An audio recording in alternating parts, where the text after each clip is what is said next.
পুজো পরিক্রমা 2025 আমরা এই মুহূর্তে চলে এসেছি অর্জুনপুর আমরা সবাই ক্লাব। এখানে দেখতে পাচ্ছেন এটার বিশেষত্ব হচ্ছে মুভিং প্যান্ডেল, যেখানে দেখতে পাচ্ছেন যে কার্তিক, গণেশ এবং লক্ষ্মী, সরস্বতী এবং তাদের বাহনরা কিন্তু ট্রেডিশনাল সিস্টেমে কিন্তু চলছে।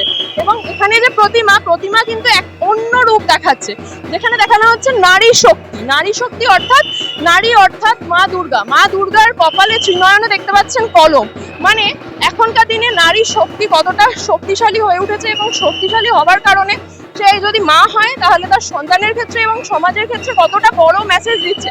এখানে যে মুভিং প্যান্ডেলটা, আমরা রোজ ঘুম থেকে উঠি, খাই এবং কাজে বেরোই, আবার রাত্রে ফিরে ঘুমিয়ে পড়ি, কিন্তু পরের দিন আবার সেটা রিপিট করি। সেই রিপিটেশনটা দেখানোর জন্য এই প্যান্ডেলটাকে মুভিং প্যান্ডেল হিসেবে দেখানো হয়েছে।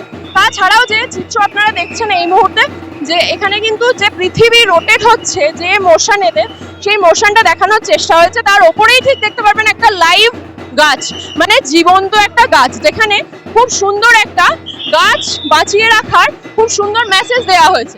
তাছাড়াও এইদিকে দেখতে পাচ্ছেন যে সূর্য দেওয়া হয়েছে, সূর্যর ওখান থেকে ঝর্ণা পড়ছে, ঝর্ণার ওই জলটাও কিন্তু লাইভ।